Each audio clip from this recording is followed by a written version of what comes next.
What Chamblers, welcome back to another Dead by Daylight video. In this match we are going to be playing the Nightmare, also known as Freddy Krueger. Now in this match we are going to be running Thanatophobia, Bitter Murmur, Scourge, Hook, Gift of Pain, and Nurse's Calling. Thanatophobia, what that does is it makes it so there's a maximum of 18% repair speed penalty when survivors are injured or they're hooked. Bitter Murmur makes it so that I can see the survivors when a generator is complete up to, I believe, 4 meters away from that generator. Scourge, Hook of Pain, what that does is it makes it so that when I hook a survivor on a Scourge Hook, they have a penalty to their healing speed until they heal themselves back up to full health, and they also have a penalty to their repair speeds. And then we have Nurse's Calling, which makes it so that I can see them through walls when I am close enough when they are healing each other or healing themselves. And then for some add-ons, I'm going to be bringing an add-on that makes it so that I can see a survivor's aura when they fail a healing skill check for 4 seconds. I'm also bringing the red paintbrush, which makes it so they start off in Freddy's dream world right away and I don't have to wait for that timer to tick to get them into the dream world. So with all that being said, let's go ahead and jump into a match. Alright, so we made it to the Midwich Elementary School, Silent Hill. This is one of my least favorite maps because I never win on this map. It's kind of like the Hawkins Laboratory. I never do very well on this map, but we're going to do our best and see what we can get done. So what I'm going to do here is I'm going to use Freddy's ability called Dream Snares. What they do is they put a pool of blood on the ground, and this alerts me to when survivors run through it, and it slows them for what feels like half a second to a second. And then I can have other add-ons that make it do other things like blind them or hinder them or make them oblivious, things like that. But basically what it is for me, that is a crowd control tool, and it also as a kind of like a monitoring system. So I've tried to set it up in places where survivors are likely to run through, and just outside of doors or inside of doors there's a notification back there so that they don't see it right away and that it's too late for them to run through. It's kind of like if you're playing Hag or you're playing Trapper, you want to put those traps somewhere where they're not going to see them right away. So another ability of Freddy's here is that he can actually use a teleport. So he can teleport to generators that haven't been completed. So I know that the survivor was up here because I triggered a trap. I teleported to that generator, and now we found him running over here. We're going to place a trap there to slow him down for half a second if he runs back that way.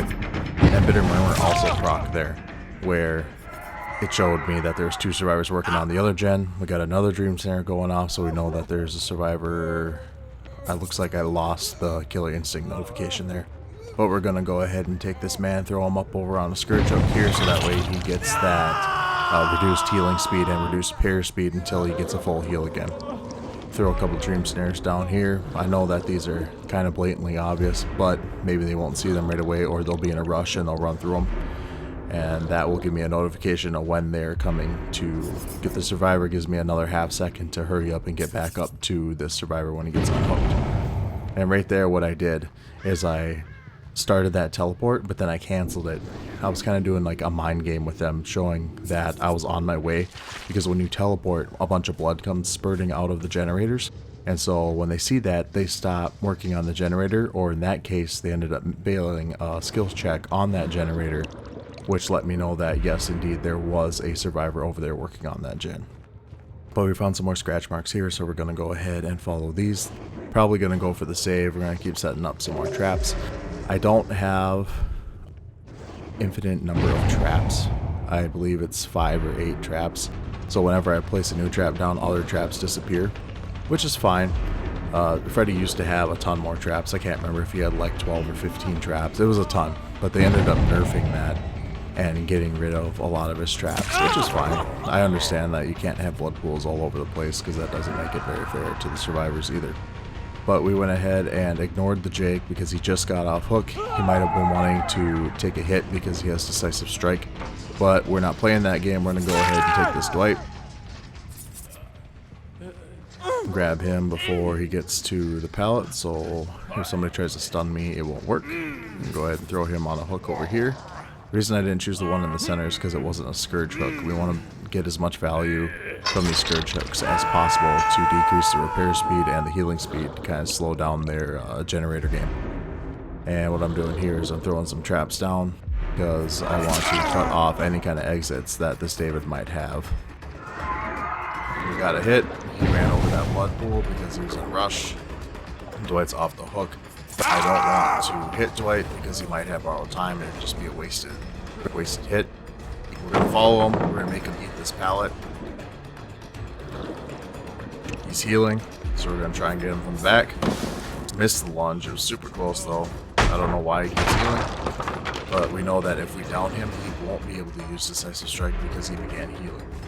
That's a good thing about Decisive, is if they have it, if they start healing, they start working on Generator, either of those things, it actually disables Decisive Strike so that they don't have it anymore. So I know for a fact that I can pick up this Dwight and not get DS'd. Pick him up. Dave just got rescued off the hook. That's fine. The Scourge hook Dwight, so that way he has that penalty for repair speed and healing. And they farmed him off the hook right away. Running over those traps, giving me a couple feet advantage to get caught up here. She's gonna run this loop here. Hopefully I can just get her to throw this pallet because I don't want to deal with this thing anymore. And we're gonna go for lunch. We got her, and she didn't throw the pallet. She's saving it for another round. She's gonna try and loop me again. She's gonna throw the pallet right here. That's alright. This pallet's gone now. We'll go ahead and kick this. She is injured, so now I have all 4 of the survivors injured, which means now they have that 18% penalty for healing. So now, on top of the Scourge Hook, which gives them 8%, and then you have Thanatophobia, which gives them another 18%. Now you're at, what, 26% healing and speed loss? So that keeps them in that injured state even.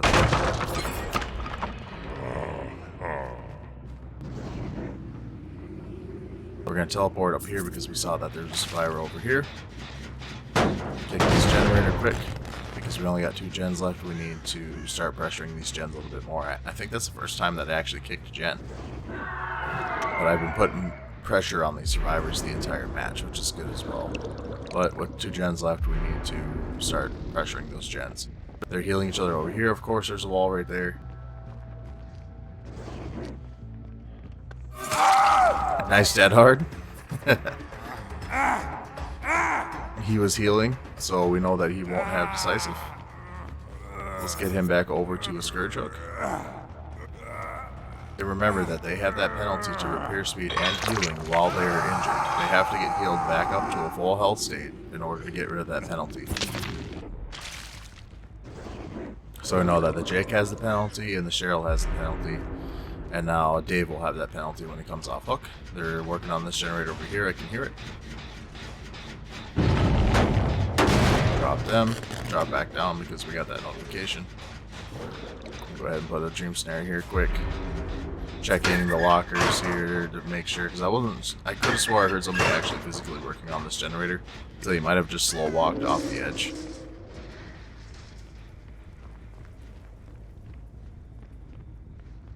Almost got my teleport back up here, but I see that there's somebody healing over here. There's no way to get to him, so I'm going to have to run around. Put a puddle here in case they run through the middle. And right before this doorway. And lunch. Got the David.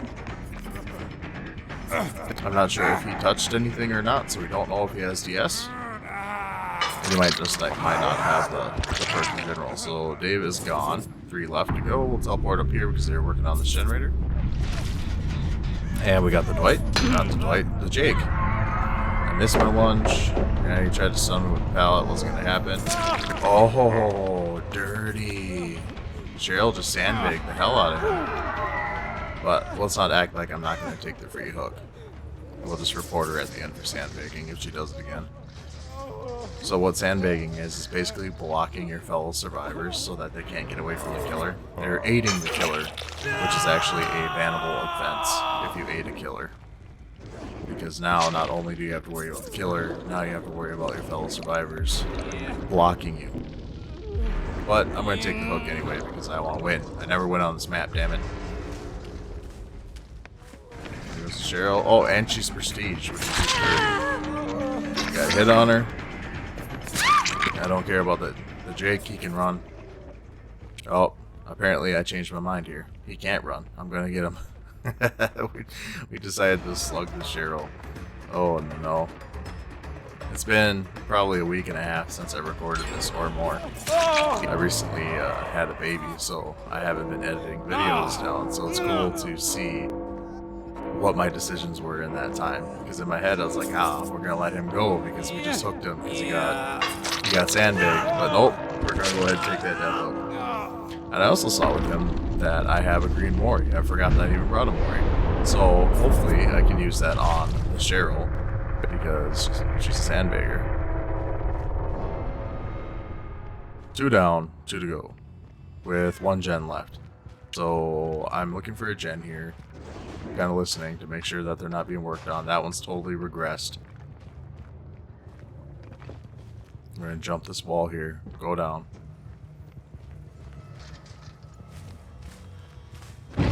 Not working here. Oh ho ho! We just hit something here. Is she trying to get my attention? Am I being loud just to mess with me? Looking to see if there's like a back passageway here. I hear her. It's Cheryl. Yep. Ooh, down she goes. Oh, that's. I wonder if it's because they failed those skill checks. Sort of. But I didn't see the aura though. I just saw the instinct marks, the notification marks. I'm gonna go ahead and throw her up here. That's her second hook. So now if she gets unhooked, I'll be able to Mori her when I down her again. There's Hatch. Now, with the newest patch that just came out, that hatch actually won't spawn until there's 1 survivor left. So, there won't be the situation where the hatch will spawn when, I believe it's 3 generators of the 5 are done, the hatch will spawn, so people can find it. And then if people had keys, they could just, like, let out 3 of their fellow survivors, which was a bunch of bullshit.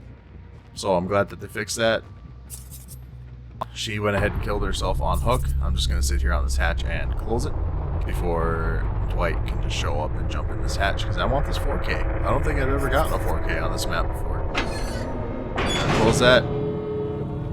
250 blood points. I thought closing hatch was 500. Dwight wants me to chase him. Dwight, you have a med kit. I know you don't have a key. Oh, we're going to do this loop again. I already got rid of one of these pallets. Just stun me with this other pallet, boy. Oh no. Oh no. He's running. He's running. Oh no. Alright, we're gonna pick him up and then we're gonna Mori him. I'm not gonna do it here in the bushes because then you guys won't be able to see it. We're gonna bring him over to the ritual circle. Just for some spice, some flavor.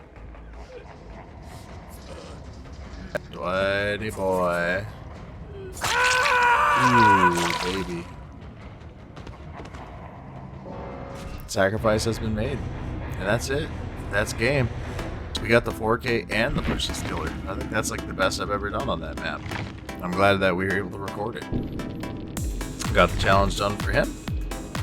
Thank you everybody for watching the video. Thank you for showing up and thank you for your patience while we waited for this video to come out.